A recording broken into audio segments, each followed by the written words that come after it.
Voy a pasar rápida y directamente a la siguiente mesa con las compañeras por un tema de tiempo, ¿no? Y para que aprovechemos un poco sus aportaciones y las preguntas que podáis hacer. Estoy acompañada en esta mesa por Diana Fernández y Yania Concepción, dos mujeres comprometidas personal y profesionalmente con lo que hoy nos trae aquí y que van a intentar proponer o acotar o bajar a terreno, o como queramos llamar, ¿no? Todo este entramado que han ido comentando todas las compañeras anteriores que han estado en esta mesa. Gracias. Empezamos por Yania y continuaremos luego por Diana. Muchas gracias. Bueno, en primer lugar, muchas gracias por la invitación y luego de escuchar a las compañeras y justamente a la compañera que tuvo la última intervención hablando sobre la esterilización forzada en la comunidad gitana, justamente uno de los temas que que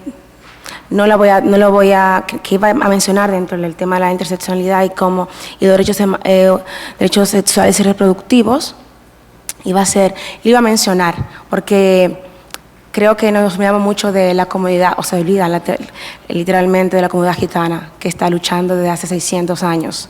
Entonces voy a empezar ya. Básicamente mi intervención no va a ser nada teórica, no va a ser nada, no traje ni PowerPoint, porque dentro de mi preparación, ahora estoy trabajando con la conexión desde el habla.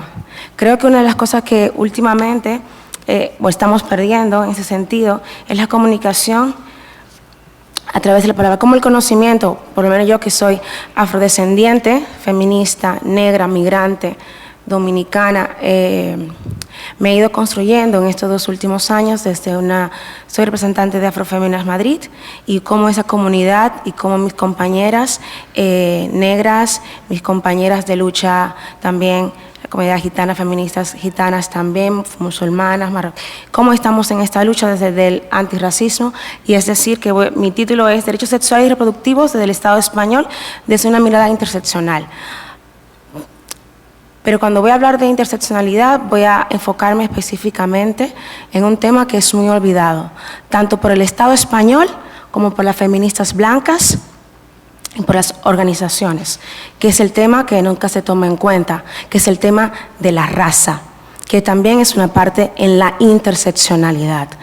Puede que muchas de las cosas que diga aquí incomode, y es uno de los objetivos, mover cimientos, mover cuerpos y que se autocuestionen, porque muchas de ustedes, o en su mayoría, que son blancas, tienen muchos privilegios, el cual no toman en cuenta. Entonces, la primera pregunta con la que quiero iniciar en esta intervención es, realmente, cuando hablamos de interseccionalidad, que ahora está ¿me puedes diciendo del tiempo? Que yo me emociono. Cuando hablamos de interseccionalidad, la primera pregunta que hago cada vez que tengo una conferencia o hablo del tema es, ¿realmente se conoce el origen de la palabra? ¿Quiénes de ustedes saben quién es la autora de la palabra? 1, 2, 3, 4, 5. ¿Perdón? 5 personas. O sea, cuando hablo de origen, hablo que la persona que lo puso como el concepto. Ya la interseccionalidad ha tenido se ha ampliado el concepto, como las compañeras que estuvieron con Gloria Saldúa, que ha sido profundizar del concepto, pero cuando hablo en la comunidad blanca feminista, que está ahora muy de moda el concepto de interseccionalidad, siempre me pregunto quién fue la que lo puso. En Estados Unidos, cuando la contextualización, la definición del título. Entonces siempre pregunto eso, y como veo ahora, 5 de todas las mujeres que estamos aquí saben del origen de la palabra. ¿Qué quiero decir con esto? En la interseccionalidad es un término negro, así lo llamo, un término negro, de origen negro, que las blancas se han apropiado de la terminología, y como la historia, como muchas de las historias como soy antirracista y se va a notar el activismo que lo llevo en la sangre, es un término apropiado, es un término que se ha blanqueado y que se ha puesto muy de moda, pero que no se trabaja desde la perspectiva real, como le estuvieron hablando las compañeras que estuvieron, Inma y la compañera Ángela, de esa amplitud. Solamente en el feminismo blanco o en las instituciones feministas donde se trabaja desde una perspectiva interseccional, lo pongo entre comillas por eso mismo, se obvian muchas más ejes que arropa esa intersección. Entonces, como digo que es un concepto negro que fue acuñado, porque eso quiero hablar antes de entrar en materia, por Kimberly Crenshaw, con quien no lo sabe, que conceptualiza la palabra. Esta, en los años 80, en 1980. A partir de ahí, lo podemos considerar como la heredera de la conceptualización de las feministas negras en Estados Unidos, que veían que a las cuerpas, que me encantó cuando dijiste las cuerpas, porque es una terminología que utilizo, como a las cuerpas negras en ese entonces y actualmente, no solo nos cruza la clase o el género, sino que también nos cruza la raza y las sexualidades. Y si cuando intervenimos en estos espacios de salud sexual y reproductiva, si no se intervienen desde un amplio eje, donde se incluyan las 4 partes y se hace de manera separada, algo está faltando. Entonces, esta autora, que en ese momento lo enfocó en la parte más de derecho y legal y luego estuvo ampliado por varias feministas y que tuvo más profundidad, puntualiza que el género, la etnia, la clase u orientación sexual son ejes que vertebran el sistema social y se articulan entre sí para crear las posiciones de privilegios y las posiciones de opresión. Básicamente yo voy a hablar ahora, antes de irme a profundidad, yo voy a hablar de experiencias, yo voy a hablar de como mujer migrante, como mujer afrodescendiente en este Estado español racista, cómo a la hora de ir a un centro de salud sexual y reproductiva, cuáles cuerpos se ven marcados, cómo te miran, cuál es la percepción, cuáles son las barreras que tienen esos cuerpos migrantes latinoamericanos, los cuerpos migrantes negros, que es lo que a mí me atañe, porque como digo, también está la comunidad gitana, que es una comunidad violentada, invisibilizada o borrada, también la comunidad musulmana, la indígena, son muchas comunidades que están en lucha y en resistencia, y cómo cómo la raza les cruza y cómo eso no es tomado en cuenta a la hora de dar un servicio en la salud sexual y reproductiva. Entonces, antes de preparar esta ponencia, yo estuve hablando con varias compañeras, entre ellas la investigadora Esther Mayoco Ortega, investigadora, docente, boyera y negra. Es docente en la Complutense y trabaja el tema de interseccionalidad, donde estuvimos discutiendo que la interseccionalidad es una herramienta teórica que nos permite explicar la complejidad social. Es una forma de analizar y ver cuáles son las posiciones de privilegios y las posiciones de subordinación o de opresión.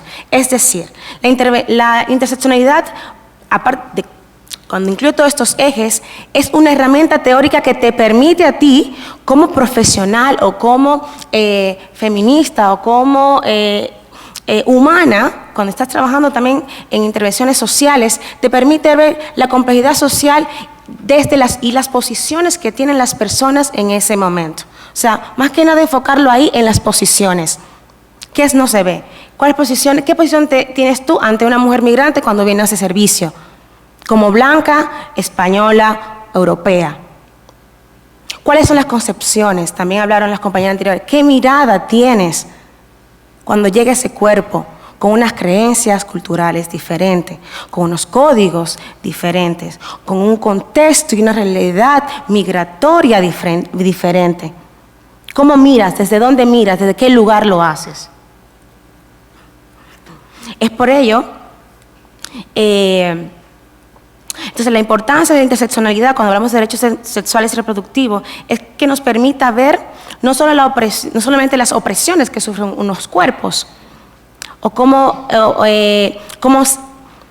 está estructurado, sino también las posiciones, dónde nos sitúa la etnia, cuando llega una mujer, cómo se sitúa la etnia, el género, las clases sociales, las sexualidades, y cómo se articulan para generar nuevas discriminaciones. Es por ello que cuando hablamos de derechos sexuales y reproductivos, debemos tener en cuenta que no solo opera el género o la clase, que opera como mínimo los cuatro ejes básicos de la interseccionalidad. Por eso digo como mínimo, porque como estuvimos viendo en la imagen anterior de las compañeras, es un marco mucho más amplio. Y como hay una división social. Los privilegios, cuáles son sus privilegios y cuáles son esos sistemas de opresión. Y si no tenemos eso en cuenta a la hora de tener una intervención social real, está faltando algo. Realmente no estamos haciendo una intervención real de la situación y el mapa de la vida de esa mujer que nos llega. Entonces, no se puede dejar a un lado la etnia, la raza de la mujer que llega, la raza de la mujer con la que estamos trabajando y las sexualidades, en este caso disidencias sexuales o la identidad de género. Y ahí entro y ahí hablo de las mujeres trans. ¿Qué pasa con esas mujeres y sus derechos sexuales y reproductivos? ¿Qué pasa en las intervenciones de esas mujeres cuando van a un centro de salud sexual? ¿Cómo trabajamos nosotras con esas mujeres? ¿Son tomadas en cuenta? ¿Son realmente consideradas mujeres con derechos? ¿Realmente en el feminismo blanco se consideran que son mujeres?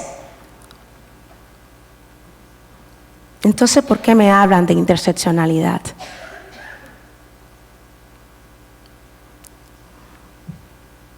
Entender, entonces cuando en esta parte importante, que para mí como es la parte del nudo, entender que cuando hablamos de interseccionalidad,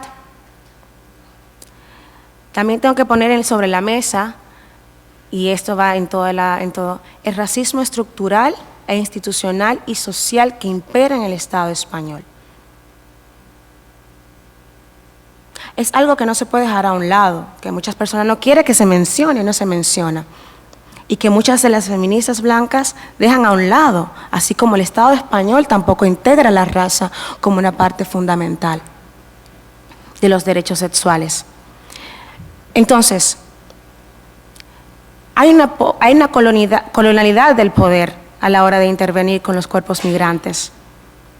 Hay que entender algo, la colonialidad, el colonialismo, tiene un impacto en nuestras culturas, en los países del sur, ¿ok? En Abya Yala. Antes que existiera la colonización, nosotros nos relacionamos desde otro lugar. Ahí entran las mujeres disidentes sexuales, no existía un género, el género fue dado por la colonización. Tenemos una forma de vernos de una forma diferente. Ahora, ¿cómo son leídos los cuerpos negros, los cuerpos indígenas? A la hora del vínculo sexual, a la hora de estar activamente en la parte sexual. Realmente las mujeres migrantes, latinoamericanas, en sentido negras, afrodescendientes, tenemos una misma vinculación sexual como las mujeres blancas occidentales. No. Hay unas creencias, hay una religión, hay la religión que nos marca. Eso parte o abre un abismo a la hora de poder acceder a unos servicios sexuales. Hay mujeres que nunca se le ha hablado sobre salud sexual, que nunca se le ha hablado sobre autoplacer, que nunca se le ha hablado sobre que tú tienes derecho a tener un aborto. ¿Por qué? Porque si no vemos que esa mujer viene con unas creencias culturales donde ve el aborto como un asesinamiento y no como un derecho,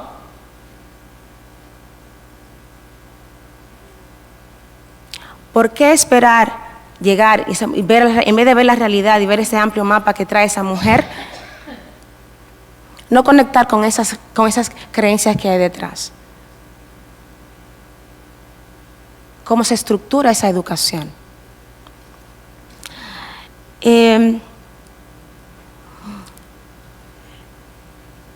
Importante cuestionar esa colonialidad del poder desde esa mirada blanca cuando yo juzgo a esa persona de acuerdo a mi experiencia. La compañera anterior, Raquel, habló en su intervención sobre la importancia del discurso. En uno de esos apartados habló de dar por hecho que las mujeres que atendemos saben de lo que estamos hablando. Pues la realidad de muchas mujeres migrantes y la realidad de muchas mujeres negras, en caso en particular también, cuando van a los centros de salud o van a buscar alguna información, reciben las personas que atienden, en muchos de los casos, desde ese racismo institucional y social interiorizado, aunque no lo queramos ver, parte de juzgar y creer que porque están en el Estado español saben todas las informaciones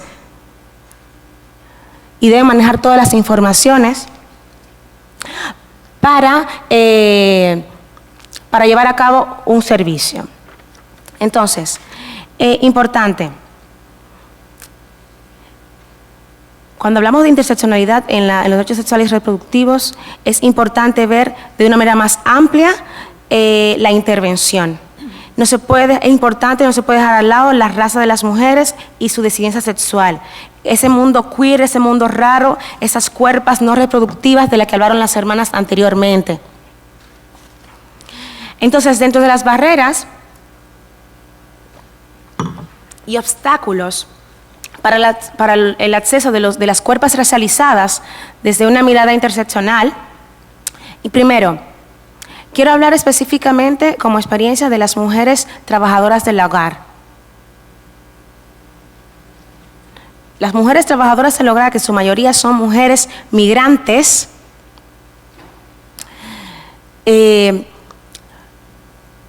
muchas de ellas, de acuerdo al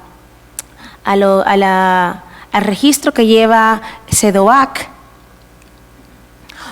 en el periodo que abrieron el centro ahora en CEDIC sobre atención para las mujeres trabajadoras del hogar, han atendido a 400 mujeres, de las cuales, de esas 400 mujeres trabajadoras del hogar, solamente 50 mujeres han comentado que han ido a los servicios de salud público, que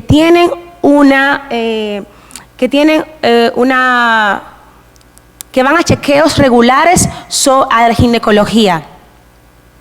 ¿Qué pasa con esas 350 mujeres más? ¿Qué pasa con esas mujeres que no van a esos servicios públicos? También hablo pregunto, ¿qué pasa con los espacios de igualdad y los espacios de salud del ayuntamiento donde no asisten las mujeres migrantes? ¿Por qué nunca se han cuestionado por qué las mujeres migrantes latinas no van a esos centros? ¿Por qué la mayoría de las mujeres que asisten a esos espacios son la mayoría blancas? Primero, porque las informaciones generales no llegan a la población migrante, a las mujeres migrantes. Hay un amplio desconocimiento, una de las barreras hay un amplio desconocimiento de los horarios de atención fuera de los horarios de trabajo. Muchas de las mujeres migrantes no pueden ir a los centros de salud ni a los espacios de igualdad donde se dan informaciones para recibir asistencia. ¿Por qué? Porque están desde las 7 de la mañana hasta las 10 de la noche trabajando en una casa de personas blancas o están de internas y solamente tienen espacios los sábados y los domingos el fin de semana. ¿Y cuáles centros de salud están abiertos en esos horarios? ¿Cuáles espacios para brindar información están abiertos en esos horarios? Entonces no tienen acceso. Si van es porque hay alguna emergencia puntual para poder asistir a ese servicio. Ausencias específicas ausencias de programas específicos a la población migrante de prevención de materia de derechos sexuales y reproductivas. Hay dos casos especialmente difíciles. Las transmigrantes, a las que les cruza la transfobia y el racismo institucional, y las mujeres encerradas en los centros de internamiento de extranjeros, que no tienen atención especializada para mujeres embarazadas y se han documentado negaciones de tratamiento y abusos y discriminaciones. Son mujeres olvidadas. Los centros de salud y espacios de igualdad trabajan con el tema de la sexualidad y reproducción, pero eso, como dije anteriormente, no llegan a personas migrantes y racializadas. La educación sexual que se plantea y que se está abogando para que estén en los centros, también tienen que tomar en cuenta la raza, también tienen que tomar en cuenta la hora de las creencias religiosas y la influencia que tiene en nuestra vinculación sexual. Son mujeres, entender que las mujeres que asisten o las que llegan a asistir son mujeres que vienen con una mochila cargada de prejuicios desde su país, que no tienen el mismo acceso a los anticonceptivos que las mujeres blancas occidentales. Muchas tienen interiorizado, como dije anteriormente, que el aborto es un pecado y no un derecho, y no van a asistir. O las que tienen la conciencia, porque están en situación irregular, están en una situación administrativa irregular, no pueden asistir a esos centros para aplicarse un aborto porque no tienen los recursos y porque también las reformas sanitarias no le permiten tener ese acceso. Se habla de que la salud es universal. Mentira. Porque hay personas con situación administrativa irregular que no pueden acceder a esos espacios de salud. Entonces, ¿por qué hablamos de derechos sexuales y reproductivos cuando hay otras personas que no tienen acceso a la salud universal? Que tenemos que buscar espacios aliados o centros aliados para que nos puedan dar esos servicios. Entonces, tomar todo eso en cuenta es importante porque son barreras y bloqueos que tienen las personas migrantes y racializadas a la hora de acceder a esos servicios. Por último,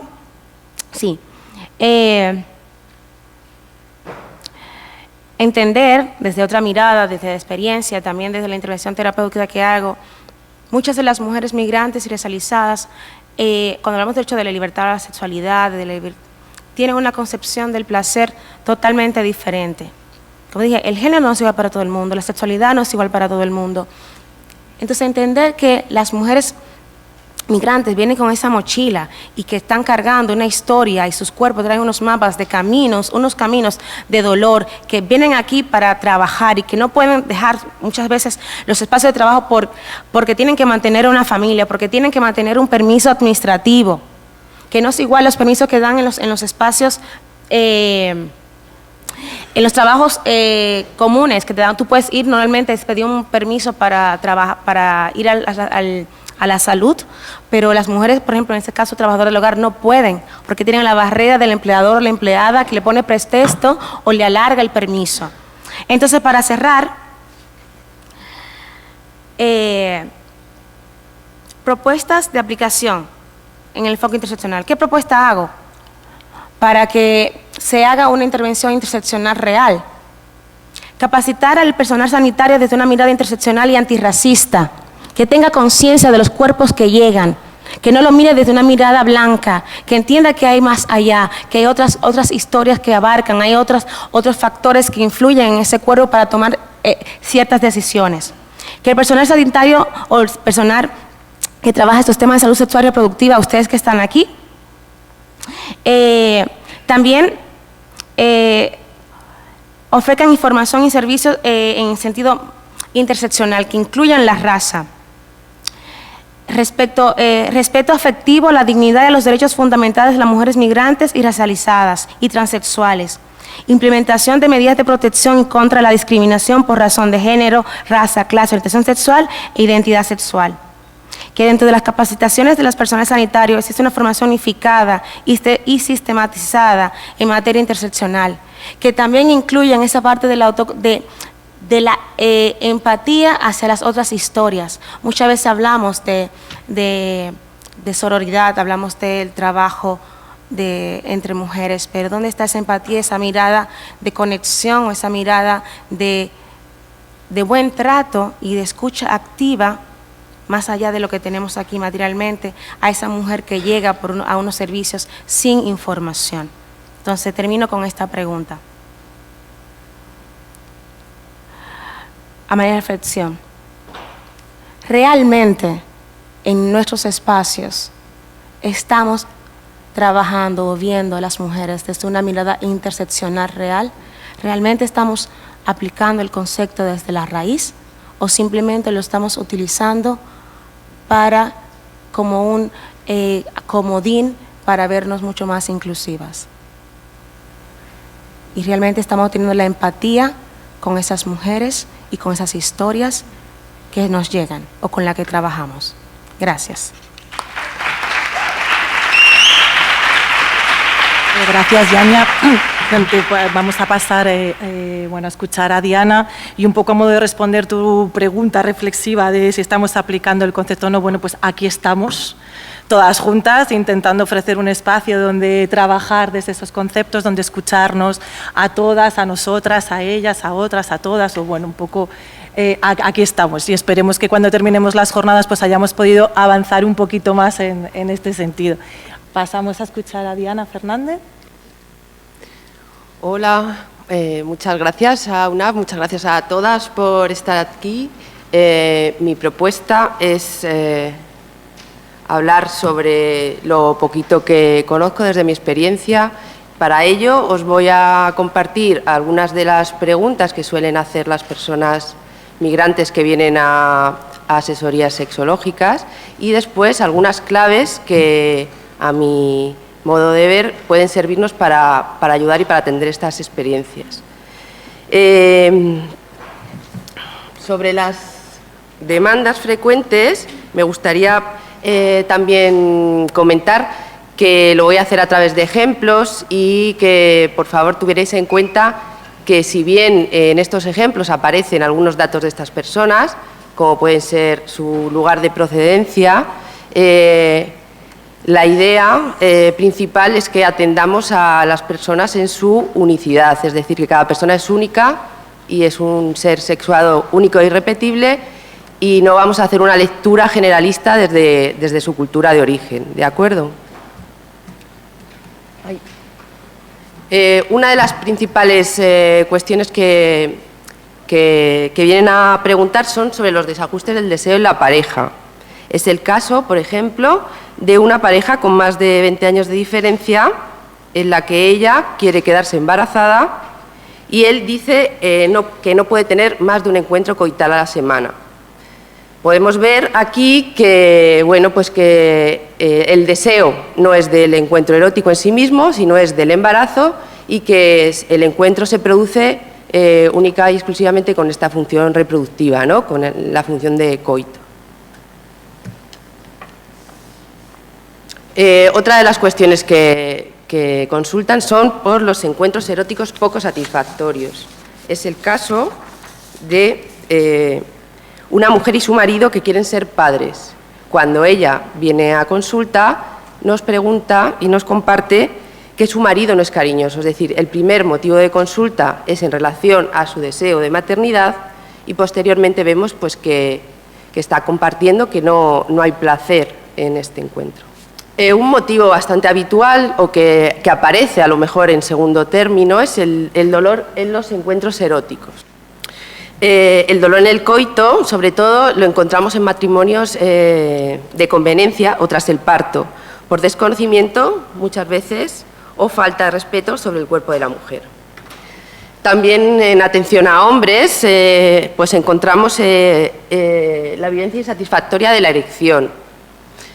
Fue el caso, por ejemplo, de un hombre pakistaní que decía que no estaba satisfecho con su erección porque tenía idea de que su mujer quedaba satisfecha con 3 encuentros eróticos, coitales, por supuesto, y que ahora ya no podía satisfacerla. Fijaros cuál es la distorsión de esta percepción, ¿no?, de la satisfacción de ella y su demanda que venía relacionada con esto.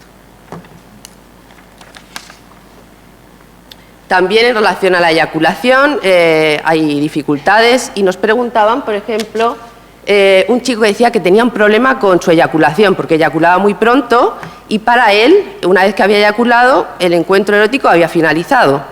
Entonces, bueno, pues aquí también vemos que la dificultad está en cómo se concibe el encuentro erótico en sí mismo. Respecto a una vivencia insatisfactoria del propio desempeño erótico, nos encontrábamos situaciones como, por ejemplo, esta mujer que decía que tenía miedo que después del parto su vagina no estuviera lo suficientemente bien como para su marido. Es decir, la mujer pregunta, en realidad, preocupada por si va a dar satisfacción a su marido, no pregunta por sí misma, ¿no? Las cuestiones de ser madre, que a lo mejor luego otras compañeras con las que he tenido el gusto de compartir y de trabajar pueden hablar más, pues a veces da lío después de un proceso migratorio, porque, claro, ¿cómo quiero ser madre? Me cuestiono la maternidad, cómo es en mi lugar de origen, cómo es dónde vivo ahora y qué modelo de maternidad quiero tener yo, o también, como apuntaban las compañeras antes, ¿no?, si a lo mejor el concepto de familia que quiero no es este. Con ser padre, pues a veces nos encontramos situaciones parecidas, si bien es verdad que al final, después de ese cuestionamiento, muchas veces vemos que optan por un papel de proveedor no implicado. ¿Qué pasa con las parejas que deciden ser familia, ¿no? Pues también un poco en la línea que comentaban las compañeras, nos damos cuenta que muchas de las mujeres que han huido a lo mejor de unos modelos los que no querían vivir porque veían que era una situación de desigualdad, al ser madres, pues sienten un poco que han involucionado, ¿no?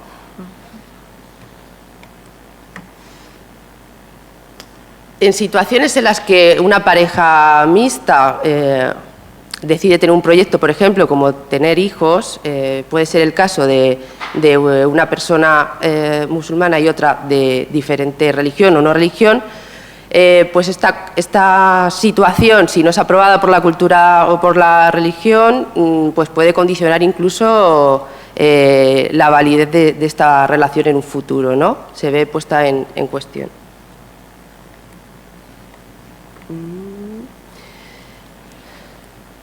Otra de las cuestiones que sí que encontramos frecuentemente es que dentro del proceso migratorio se valida como éxito ser padre o ser madre, y si esto no se consigue, pues puede haber problemas, incluso llegando al repudio de la mujer, ¿no? Es decir, y también hay mucha presión por la familia en el lugar de origen, presión al llegar aquí para quedarse embarazado súper rápido, y ahí se pueden producir situaciones muy desagradables.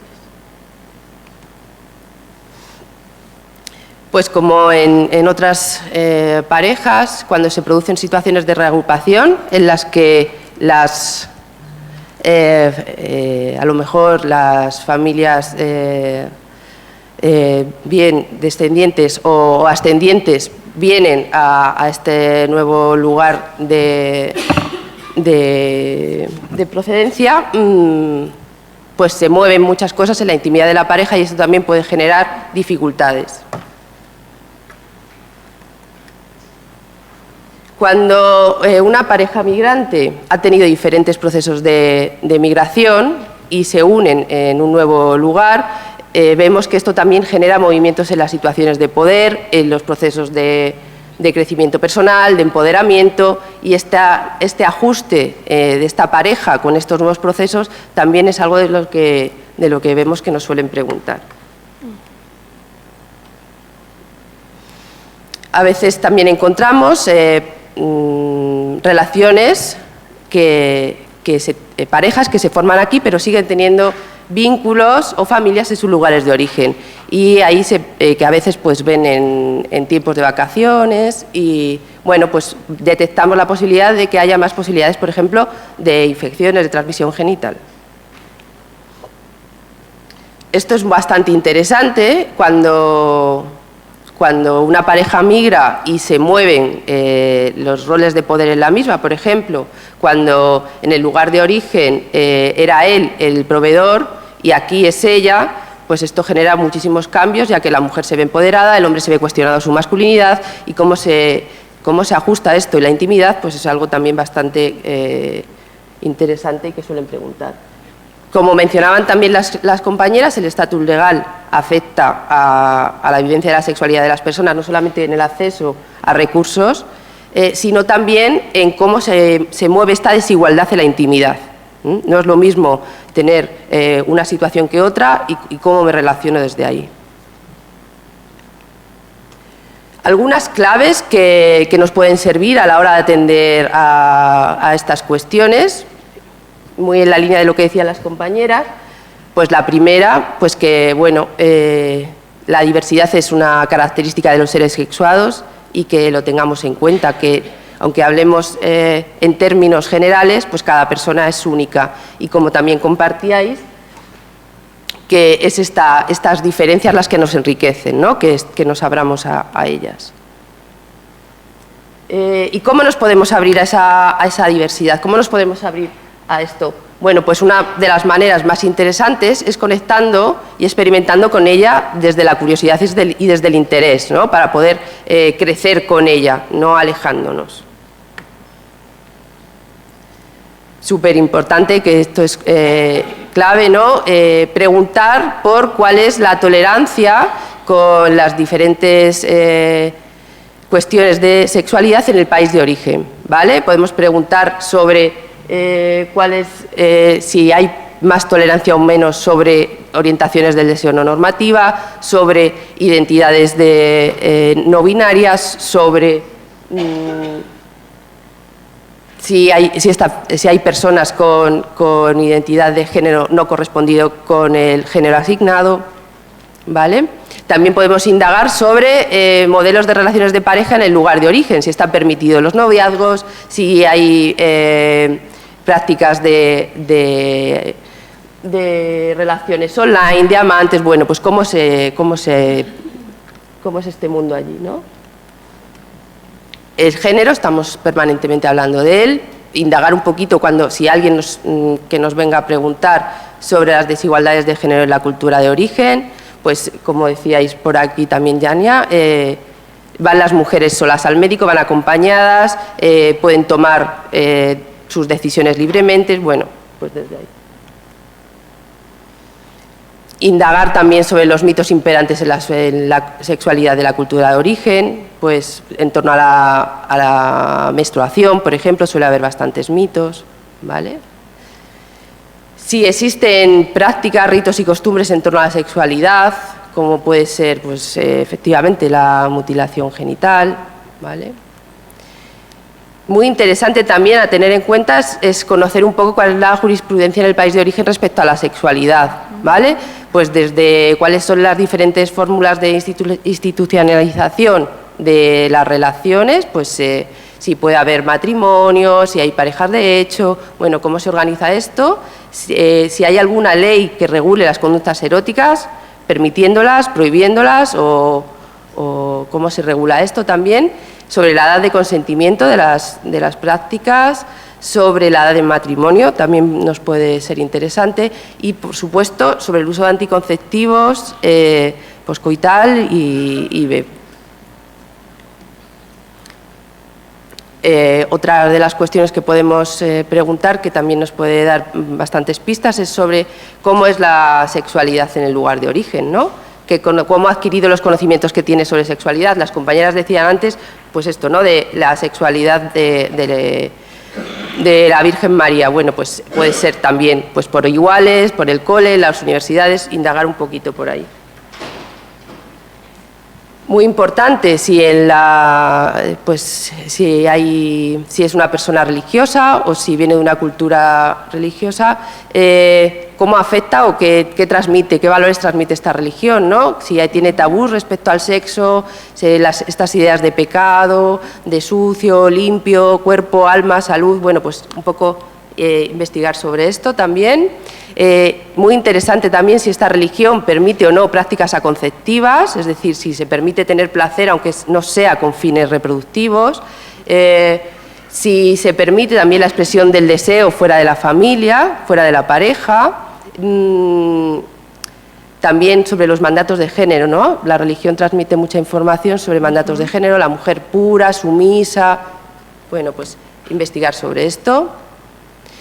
Y la parte más importante, un poco con la que empezaba y que también me parece que no podemos perder de vista, es tener muy presente cuál es la biografía de la persona, no perdernos en las etiquetas, en la cultura, en los países de origen ni en todas estas otras cuestiones, ¿no? Sino conocer a la persona que tenemos delante y ver pues, cuáles son sus necesidades, cuáles han sido sus experiencias para poder atenderlas lo más adecuado posible. Sí, y hasta aquí era lo que quería contaros. Gracias.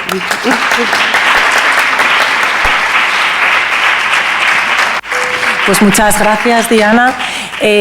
Yo os pediría preguntas así, pues breves, rapiditas. Quizás luego al final de la jornada podamos tener otro espacio para compartir más preguntas o reflexiones para que nos dé tiempo a pasar al descanso. Antes de terminar, aprovecho para recordar, perdonadme que sea antes de las preguntas, pero luego salimos todas corriendo, que bueno, podéis tomar un café bajando hacia la cafetería en la planta que hay debajo de esta, o por las escaleras o por el ascensor, y según entráis a la cafetería, a mano derecha hay unas salitas, ¿vale? Y por favor pediros también que rellenéis las evaluaciones. Eso para nosotras es muy importante contar con vuestra opinión. Gracias.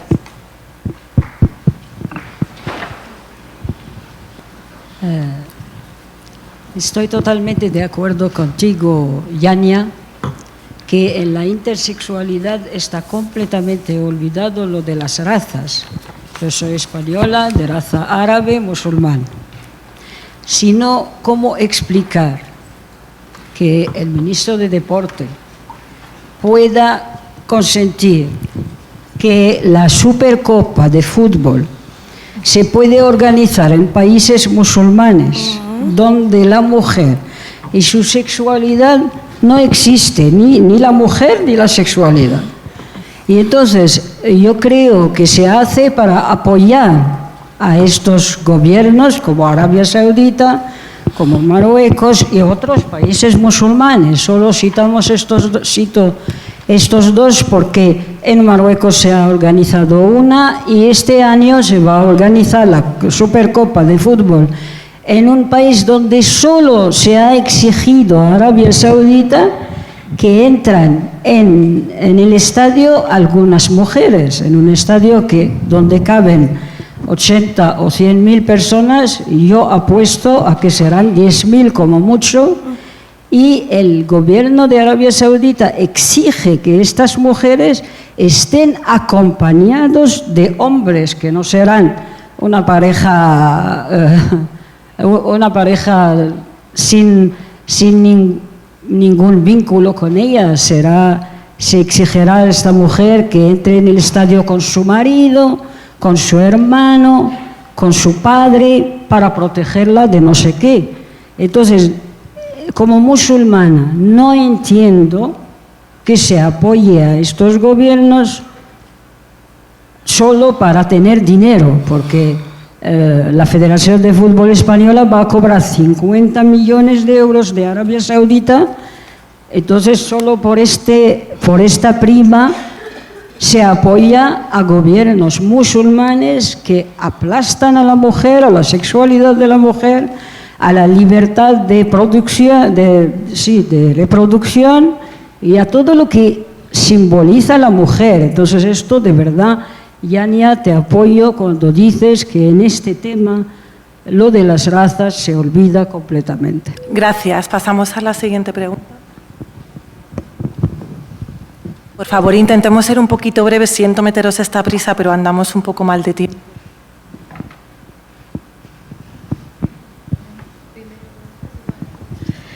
Hola, buenos días. Me llamo Mari Carmen Pereira y trabajo con mujeres que les han retirado la tutela de sus hijos, ¿vale?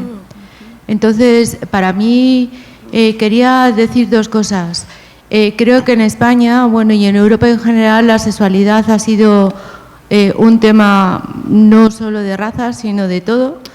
No se ha tocado y como consecuencia de eso tenemos una problemática bastante generalizada, y es que las mujeres que tienen hijos en un contexto no convencional se les retira a los niños y con frases tan inapropiadas como tú no puedes cuidar a tus hijos porque no estás capacitada para ello.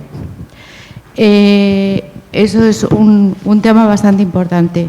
Me encantaría que hubiese clases de sexualidad no solo en los colegios, sino en todos los sitios, y que todo el mundo tuviéramos acceso a ello. Porque la estigmatización de una relación no placentera puede hacer muchísimo daño al desarrollo personal. Y sobre todo en un país en el que, bueno, en varios países, en muchos países, en los que la dominación del hombre se ha justificado, y no solo es eso, no es acoso, sino, vamos, no es acoso, sino abuso, no es violación, es acoso, no violación, eso, bueno. Entonces, que por favor, que me gustaría que incidiéramos también en esos temas, ¿no?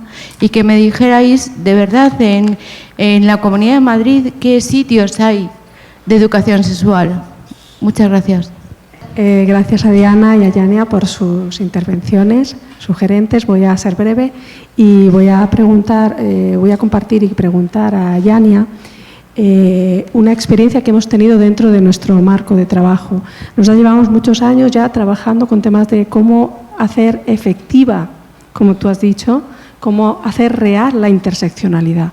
Y por eso nos metimos en todo este jaleo de las cartografías y todos estos dibujos. Preciosa. Que lo llevamos, por supuesto, las médicas de la asesoría, las sexólogas, todas hemos hecho ese trabajo en el cuerpo propio para poder después, y estamos trabajando hacerlo también con las personas que vienen a la atención, digamos, a la asesoría. Sin embargo, uno de los temas más importantes que nosotros estamos como valorando es las dificultades que estamos teniendo para, digamos, llevar esa interseccionalidad que efectivamente nos está poblando permanentemente, como todos estos grupos o que nos estamos organizando para defender esta situación de opresión y de resistencia frente a los privilegios en los distintos ejes del instrumento que nos regaló Kimberly. Realmente el problema que tenemos es cómo generar ese cuerpo de alianza. Nosotros ahora mismo estamos trabajando con Soledad Arnau, que es una teórica activista muy importante en temas de diversidad funcional. Ella tiene una diversidad funcional física, su prótesis corporal es una silla de ruedas, y ella nos ha regalado el concepto de pared de cristal.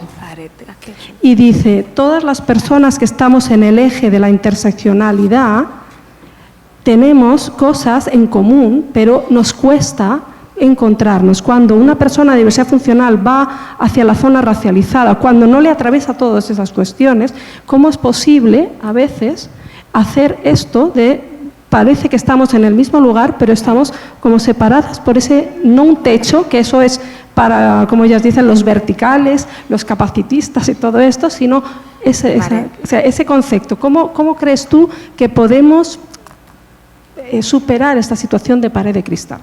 Gracias. Si os parece, pasamos a responder las preguntas.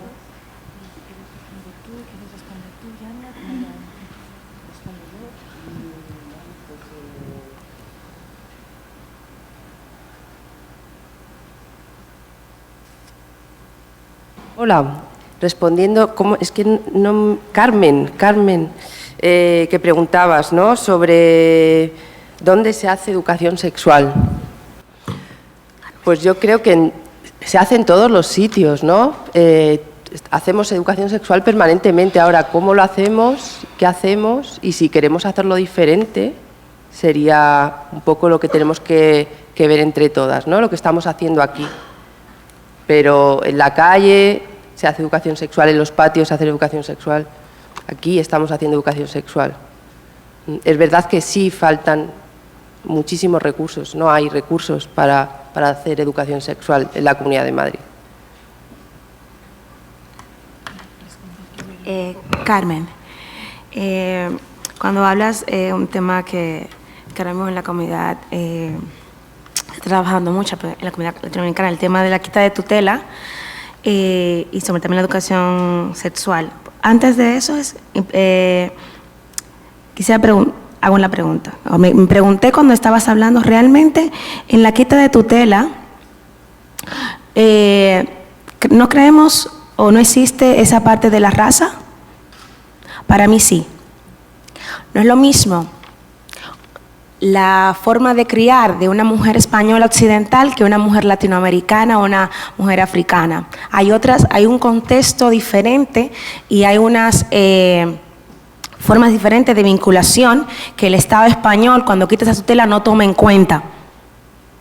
Que hay barreras de esa mujer, en este caso voy a hablar de las mujeres migrantes, y te invito a seguir a Daniela Ortiz, que es una activista de Barcelona, latinoamericana, que habla sobre la quita de tutela y la violencia que existe de los cuerpos racializados. Entonces, hay que entender que hay una base racista colonial detrás de esta quita de tutela, que no se ve, ¿ok?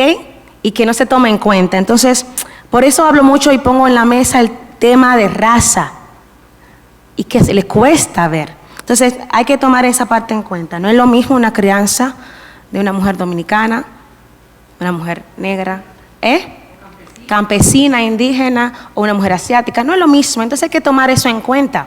Y cuáles son el contexto. Y sobre lo de la educación sexual, ¿dónde están? Bueno, hay espacios, como dije anteriormente, espacios de igualdad, pero ¿a quiénes llegan esos espacios? Es la pregunta.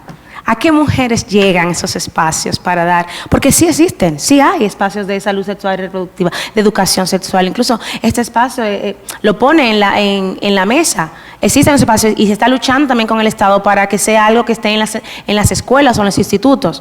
Pero el punto es, esos centros que sí tienen que ofrecen ese servicio o hacen cursos o talleres donde agrupan a mujeres para trabajar el autoconocimiento, existen. Lo que pasa es que ¿están en los horarios que puedan tener acceso a esas mujeres?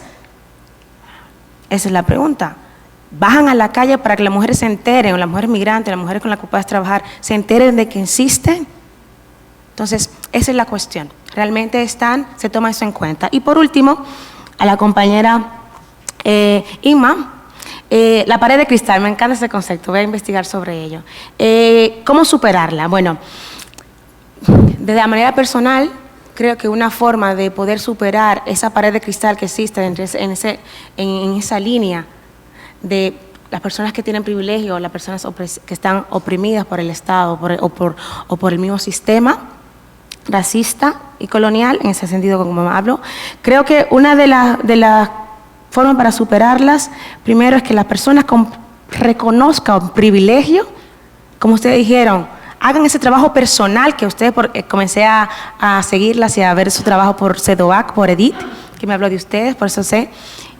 Pero primero es que las personas vean ese privilegio, se cuestionen ese privilegio, conecten sobre cómo ha sido construido, desde dónde ha sido construido, y luego que una persona, en ese sentido las mujeres blancas, como se ven a sí mismas como ese trabajo personal y reconocen, ahí sí puede haber una superación o un paso más allá de esa pared de cristal. Porque si no hay un autocuestionamiento, si no hay un reconocimiento de privilegios, si no hay un reconocimiento de qué posición ocupo en esta tierra, difícilmente voy a poder tener una empatía con la otra mujer. Y entonces va a haber siempre esa barrera, porque va a haber algo ahí que está bloqueando. Yo me voy a permitir la licencia, si me permiten las compañeras de mesa, de responder también un poco desde lo que es el trabajo que hace UNAF, que aunque Ascensión Iglesias, la presidenta en la inauguración, lo ha explicado muy bien, yo voy a aprovechar para recordar porque creo que todas las propuestas que estáis planteando, todas vuestras dudas, todas vuestras inquietudes a nosotras, pues nos viene estupendo y nos viene fenomenal que las compartáis, que las compartamos, que participéis en nuestras redes, que compartáis con nosotras todas estas inquietudes, porque es un poco desde donde nosotras trabajamos y desde donde están pensadas, de hecho, este espacio y este encuentro. Entonces, a lo que comentaba la compañera de la retirada de custodia, ¿no? de algunas situaciones, bueno, pues nosotras también es una situación que nos estamos encontrando, que nos parece complicada. Como hemos comentado al principio, pues UNAF trabaja por la diversidad familiar. Las compañeras han hablado mucho de las diversidades familiares en la primera mesa, ¿no? Y de los diferentes modelos de familia. Entonces, bueno, quizás tendremos que buscar espacios para resolver todas estas cuestiones que os vais encontrando en vuestra práctica cotidiana, ¿no? Y yo para eso os invito a contar con nosotras, a contar con la UNAF, y que bueno, pues podamos generar esos espacios.